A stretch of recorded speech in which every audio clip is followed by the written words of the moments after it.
Power Herald with Spear is actually a very good roaming build right now. It's very fast paced, it's very fun to play, and it's actually also very strong. So today we're gonna take a look at this incredible build. And of course, special shoutouts to all my Patreon, Twitch and YouTube supporters that help me keep the lights on. Thanks a lot. And now let's jump right in.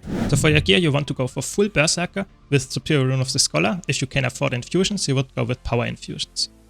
For weapons, you want to go with Spear with Energy and Hydromancy, and Sword Shield with Cleansing and Air. You don't want to have the same sigils on your weapons because you might want to trigger them with the legend swap and the weapon swap, and then they might be off cooldown if you double them up.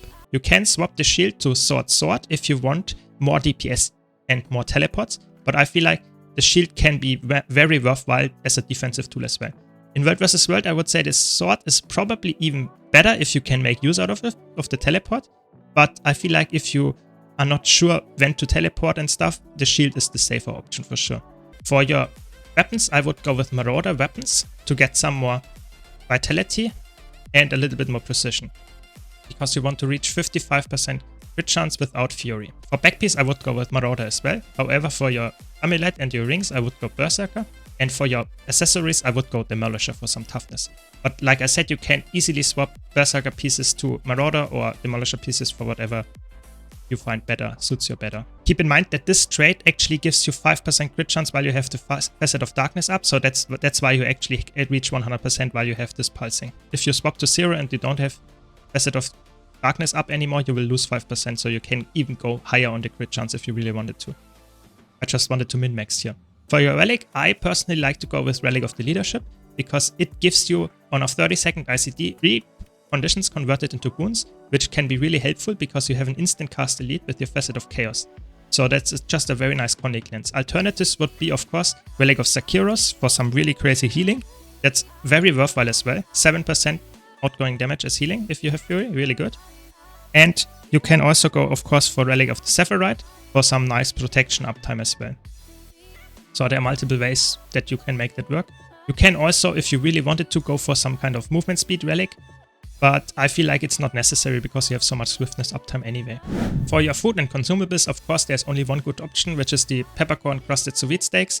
Minus 10% incoming damage, it's amazing. It's like a third of a protection permanent, so it's really, really good. Power and ferocity, of course, you want that, and it's just the best option by far. Then, for utility consumables, you would go with Superior Sharpening Stones of something that gives similar amount of stats.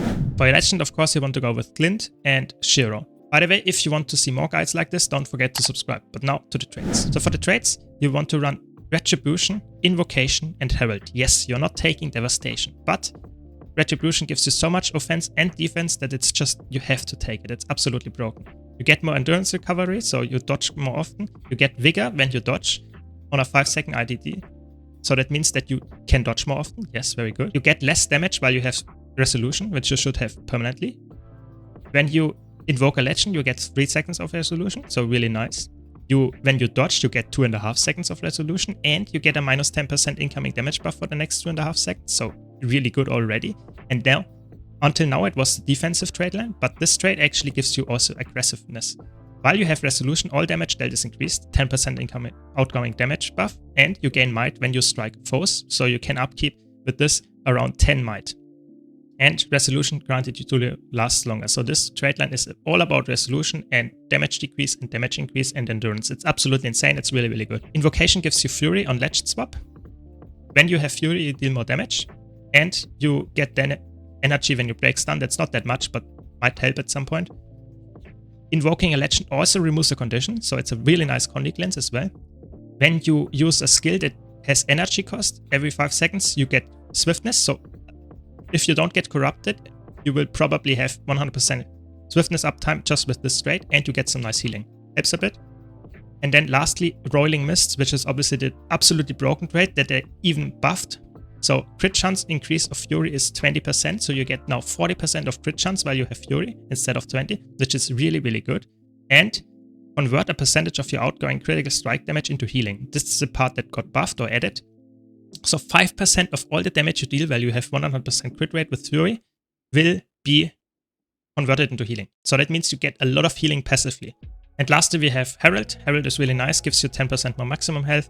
and just more damage while you have wounds and more concentration. When you use an upkeep skill, you actually get more movement speed, so that's really nice. That's why you don't really need to have a movement rune.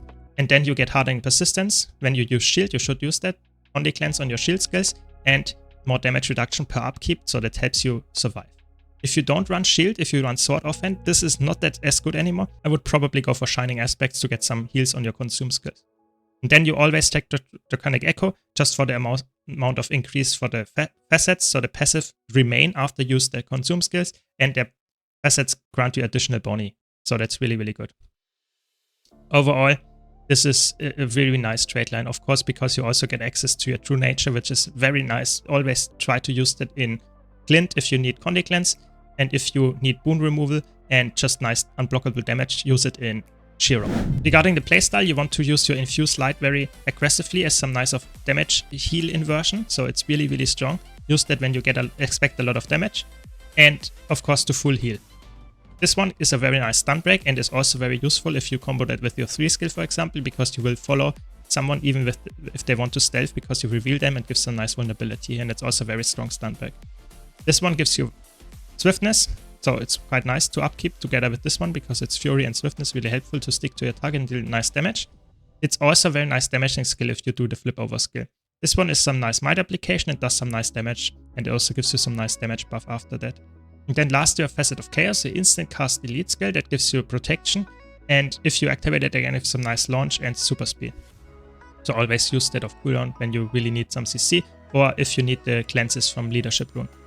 And then you have on Shiro just some nice lifesteal on the next 2 attacks when you use your healing skill. You have some nice rollback that gives endurance and is also a stun break and removes conditions, so it's really, really good. Use that also in the about phase way. And then you have phase traversal, which is a nice teleport that gives you 2 unblockable attacks after that and some quickness. So it's really nice to combo that, for example, with some kind of CC with Abyssal Plot to actually get unblockable CC as well.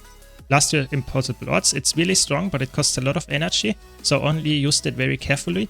But it's very nice if you want to damage quite hard, for example with the 3 skill, and then you instantly swap after that to Legendary Dragon Stance to get some energy back. You can use your Jade Winds for amazing CC, 3 seconds if you land it, but you can also stow it, so you can bait a dodge, for example, and then use it again and maybe get it then, and then you will kill someone in the 3 seconds after that if they don't have a stun break. Your sword is your aggressive melee weapon with sword 2 and sword 3, really strong. This one also evades.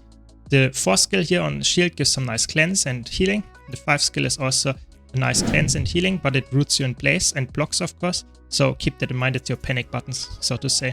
And then you have spear, really nice range damage. Your 2 and your 1 skill also very good, just for damage.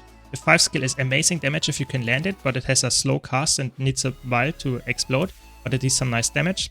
And you also reset your 5 skill a little bit with all the spear skills. And you have the 3 skill, it's a nice evade and applies some nice chill, as well as the 2 skill also applies some chill. This can be really helpful just to disengage. And the 4 skill is amazing because it's a pull that is very low, let's say low on the cast time for a pull. And it's also ranged, so it's really nice. You can land it quite easily, especially if you land it on multiple foes and combo that, for example, with your 5 skill.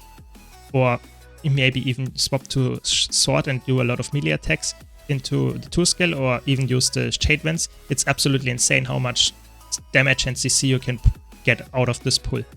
Other than that, just try to combo, of course, your phase traversal with a lot of melee skills that you can follow up after that, or just try to use your port skills like the phase traversal, because you're on World vs. World, to teleport to some random enemies that stand around, like NPCs, to get out of sticky situations. Other than that, you can see in the footage in the background, it's really fun to play, it's really fast-paced. You can actually make a lot of one-on-ones work just because you're so aggressive and have so much passive healing as well. And I think it's a very nice roaming build. Might not be the one of the best in outnumbered situations, but it's really fun to play. And I hope I convinced you of that. I hope you enjoyed this video. If you did, be sure to leave a like and subscribe for more content like this. Thanks a lot for watching. Thanks to all my supporters on YouTube, Twitch and Patreon. Really appreciate your help and hope to see you all in the next video.